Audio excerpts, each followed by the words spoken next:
कधीच नाही चुकणार तुमचे फेवरेट टीव्ही शोज झी5 सोबत, तेही एकदम फ्री। तिचा एक बॉयफ्रेंड आहे पारू, आणि तरी ती कशी वागते बघितलंस ना आपल्याशी। आईला काय गुंडाळून ठेवलंय, मला काय सतत टोमणे मारत असते। टॉर्चर आहे यार नुसता। म्हणून सांगितलं होतं, एकदा अहिल्या मॅडम बरोबर बोला, त्यांना सांगा तुम्हाला काय वाटतंय ते नक्की समजून घेतील। पण नाही, तुम्ही ऐकणारच नाहीत। हे बघा प्रीतम सर, तुमचं लगीन जर का दिशा मॅडम बरोबर झालं ना, तर तुमचं आयुष्य बर्बाद होईल। आणि मला मनापासून वाटते की दिशा मॅडम या घरची सून म्हणून या घरात यायला नको। त्यांचं खरं रूप ना समजत जगासमोर यायला पाहिजे।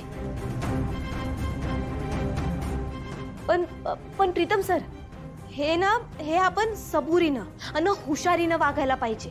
हा, एक मिनिट, मी तुम्हाला काल अहिल्या मॅडम बरोबर बोलायला सांगितलं होतं, नसेलच बोललात तुम्ही? हा, मी गेलेलो बोलायला, धाडस नाही झालं यार। धाडस करायचं, तुम्ही बिनगोरी लगीन नाही असं सांगा। अहिल्या मॅडमना सांगा की तुम्ही दिशा बरोबर लगीन करणार नाही म्हणजे नाही। अगं हो पारू, पण काय झालं प्रीतम सर? काय झालं? मी तुमच्याशी बोलते, लक्ष कुठे आहे तुमचं? बोला काहीतरी। काय सुरू आहे इकडे?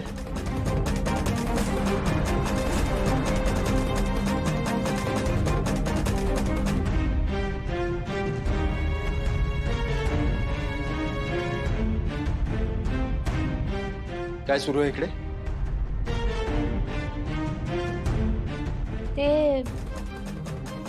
ते मी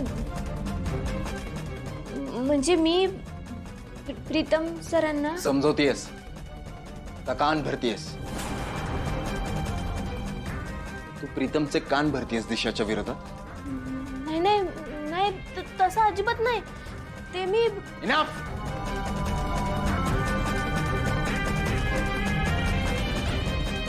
एक शब्दही नको यापुढे।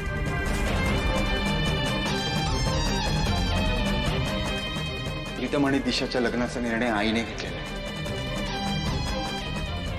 आणि आईने घेतलेल्या निर्णयावर चर्चा सुद्धा करायची नसते, तू तिच्या निर्णयाच्या विरोधात बोलतेस। नाही आदित्य सर, त्या दिशा मॅडम कशा आहेत ना ते मला काय, मला तुला माझ्या आईपेक्षा जास्त कळतं? तू काय बोलतोयस दादा? Shut up!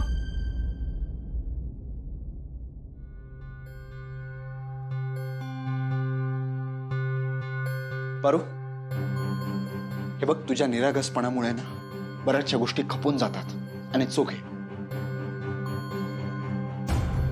कालही तू आमच्या गेस्टसाठी जे काही केलंय ना त्याबद्दल थँक्स, आय अप्रिशिएट इट। पण याचा अर्थ असा होत नाही की तू घरातल्या गोष्टींमध्ये तुझं मत मांडू शकते। तो अधिकार नाही दिला तुला आई। एक लक्षात ठेव, या घरात आईचा शब्द हा शेवटचा शब्द असतो, आणि त्याच्यामध्ये कोणीही आलेलं मला अजिबात चालणार नाही, अगदी कोणीही।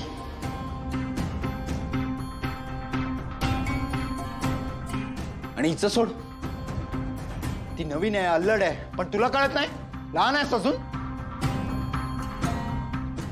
झी5 ॲप डाउनलोड करा आणि पहा सर्व एपिसोड्स एकदम फ्री।